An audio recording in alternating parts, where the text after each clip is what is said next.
So if you've been following my channel, you'll know that recently I managed to blow up the engine on my Honda CB125F and eventually fix it again. I've had a lot of time to think about exactly what went wrong, and over the course of the last month or so while trying to repair it and wait for parts, I've had a lot of time to think about it, rewatch my footage, and I'm pretty sure I know exactly what went wrong.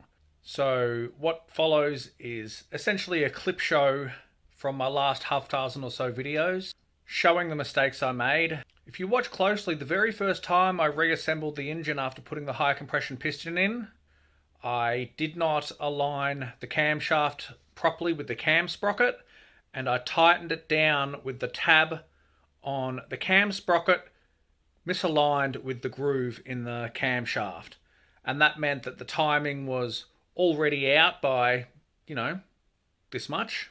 Now, although I picked up on that before I started the bike, the damage to the cam sprocket was done.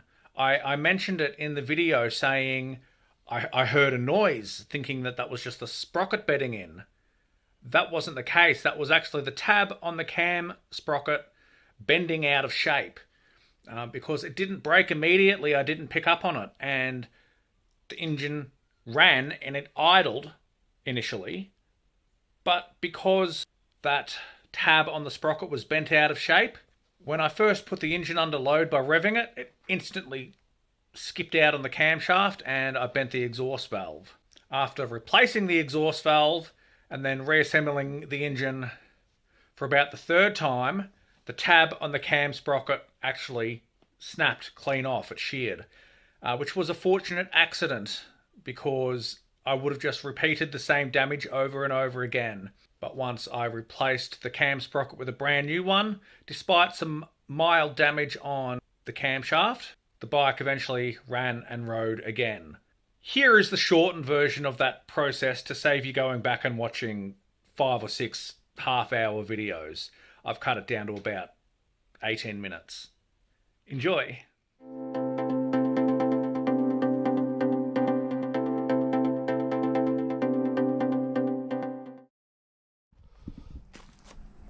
I have a killer head cold right now, so I am not having a good time. So, everything was looking good. Alright, proof of life.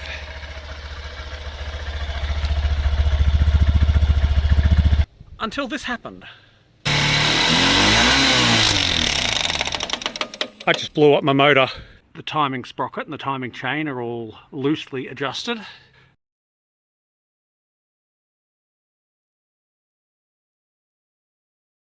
Be mindful when you're tightening this, you will hear a clip, and that is this little spring piece seating in place. So you haven't broken anything, go ahead and keep tightening. Now I am concerned that I have completely screwed the timing. I may have to undo it all again because this intake shouldn't be opening. Yeah, that's binding. So, cautionary tale, spin the engine a few times, and if you hear something along the lines of a valve contacting the piston, better that it happens slowly. Obviously, what I should have checked is to make sure that this mark was at least facing up and that there was slack on both of the valves, which currently there is not. I'm not even going to touch the throttle on this yet. I'm just going to let it warm up. So I'm going to let it run here for at least 5 minutes. Switch it off, let it cool down, and then repeat. And I want to do that at least 2 or 3 times before I give it a rev. But it runs. There may be a problem. I think I forgot to tighten the chain tensioner wheel.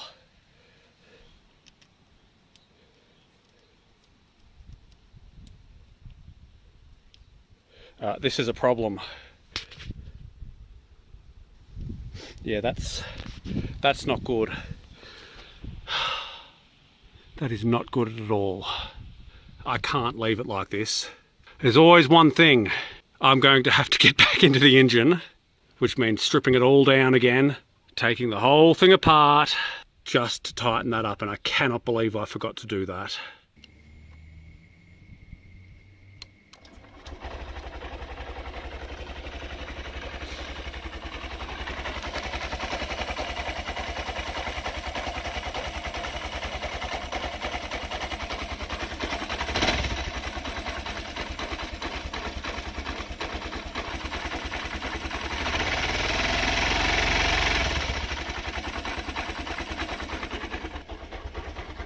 That idle is way too low, so I'm going to have to get back into here and adjust the idle on the throttle body.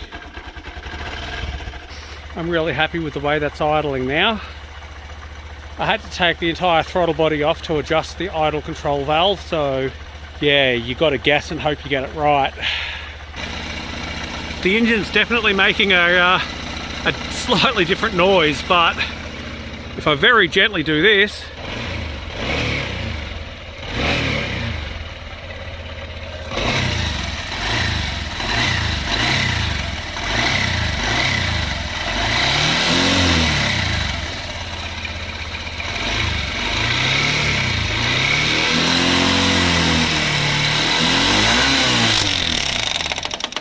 I just blew up my motor.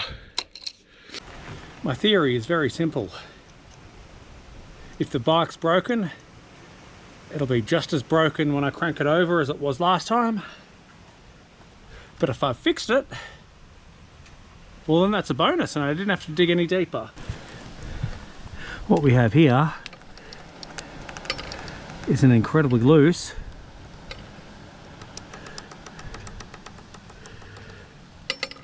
timing sprocket that appears to be on top dead center. No, I see what's happened. I have to take this cog off and turn it around. A fluke that it's landed in top dead center, except the sprocket has done a 180.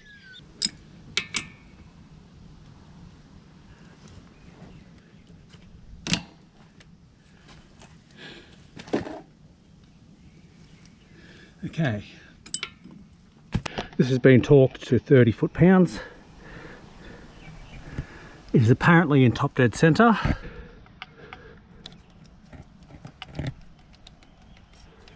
It's still pretty loose actually, isn't it? As hopeful as I was, I'm not feeling that build-up of compression in here that I was last time. So the question is, can I still feel compression? Oh yeah. Yeah, there's compression in there. Now, the question is, do I run it like that?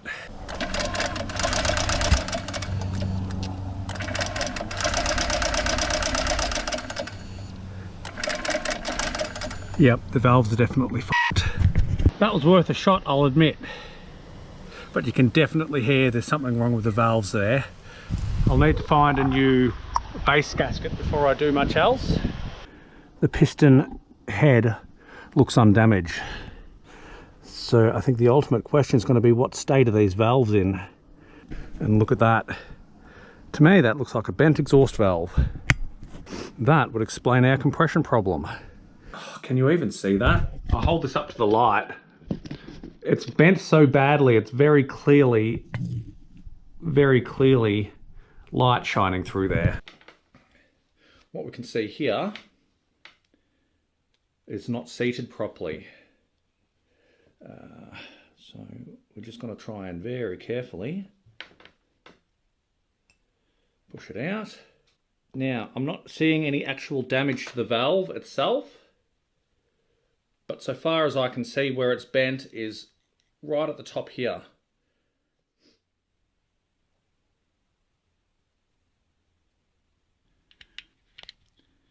There does not seem to be any significant damage, which this is the part that I was worried about. I was worried that I was going to absolutely destroy that seal. And I'm going to try and get away with not touching the intake side because there's no damage there. It's sealed. This was the bent one. Something that I didn't show previously was that I have damaged the camshaft a little bit. So the goal today is to do some valve lapping. So I've got some valve grinding paste there. This may not be the correct way to do it, but the only way I could get that suction cap to seal was to use a little bit of blue tack. But now I can rotate the valve. I've got my pieces in here. I'm basically just trying to pop them down by hand. That's seated. Now what is left to do but check the valve clearances. If everything else was okay, I could just go and put that on the bike. Unfortunately, I didn't show this in my last few videos, but I actually tore the base gasket on the cylinder. I'm going to cut a new gasket. I'm going to make my own gasket to put under the base plate, or the cylinder. Because the second time that I cranked the engine over, it was idling low, and that was in fact low compression. That to me looks like a reasonably believable gasket. My gasket is installed. I just wanted to make sure that I got that down carefully and safely on camera without tearing it. Otherwise I'd be back into square one. Down in here there's the tiniest little impact.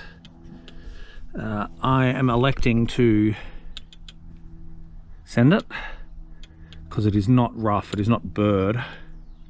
So I went out and bought an oiling can because the big mistake that I made, I realised when I was reinstalling this, you were supposed to undo this and prime it with oil, because it's not just a spring-loaded tensioner, it's hydraulic too, so it needs the oil in there to keep the pressure up. Which I thought that just because there was oil in the engine that it would be fine.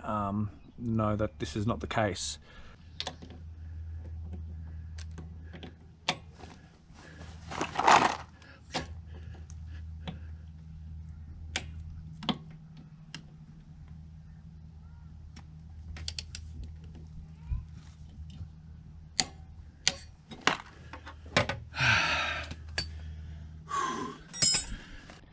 Hard part's over.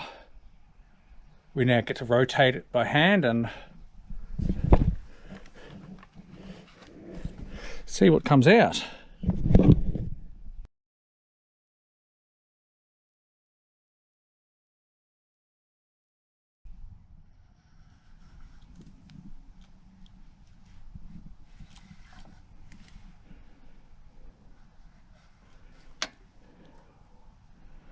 Didn't like the sound of that. I need a new cam sprocket.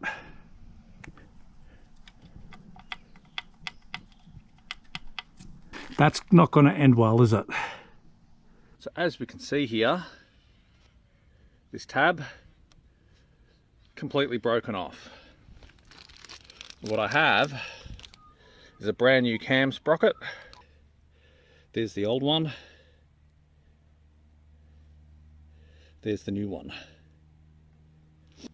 This is the critical point where you've got to make sure that this timing mark lines up with these timing marks. If you forget to do that, it is all over. Now there is a tiny little mark in the case here, very hard to see, so you line it up with the center line of the engine. I've got to make sure that the tab on the cam sprocket lines up with the marking on the head of the actual cam, because when I tightened the old one down, I lost sight of that and the timing went out of whack.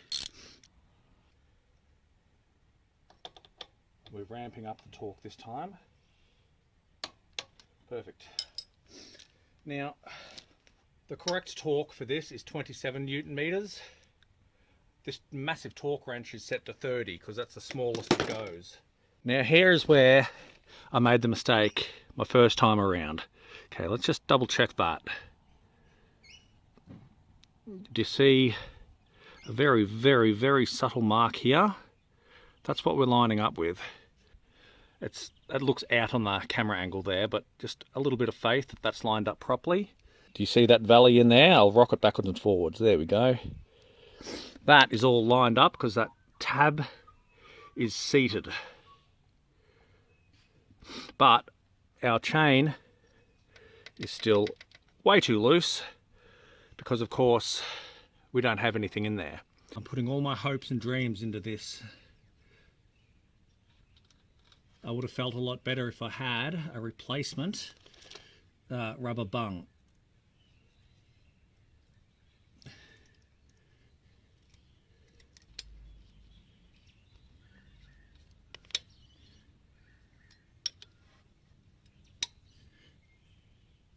Because what we need to do is now come and undo this 8mm and then fill it with oil until the oil comes out.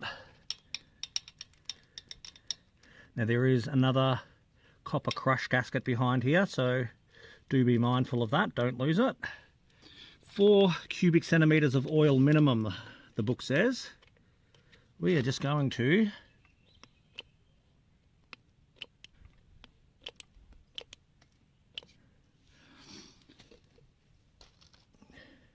fill that up till it drips out.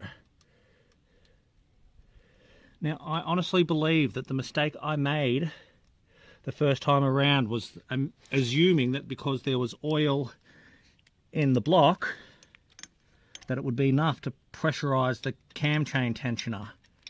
But why would they tell you to fill it up in the book if that was the case?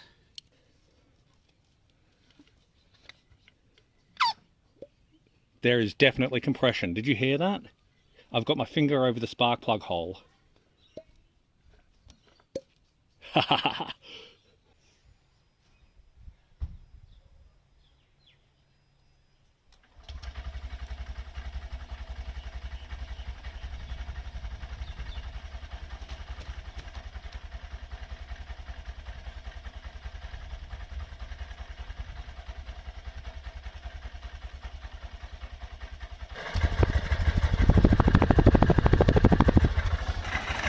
You come over here, there's still no nasty noises coming out.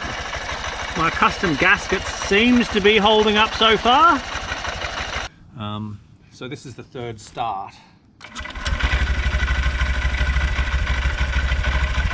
And we can't complain about that.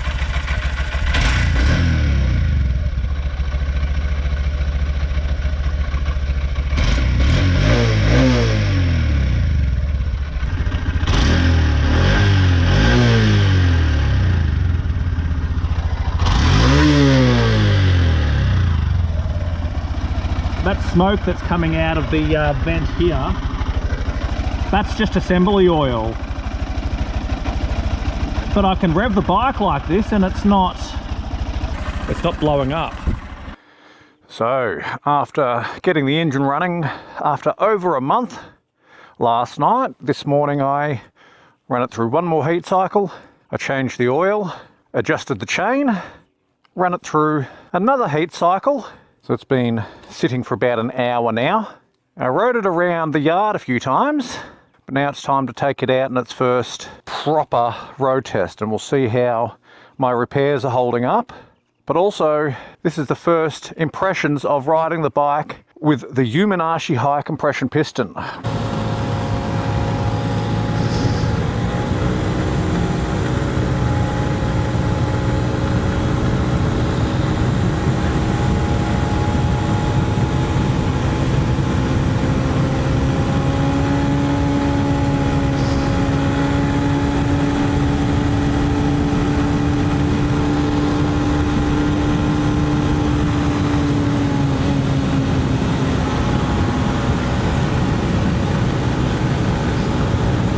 I'm going to sign this one off here. I'm going to call the first ride a success because we're still going. I'm very happy with it and I call it a success. Run the end credits.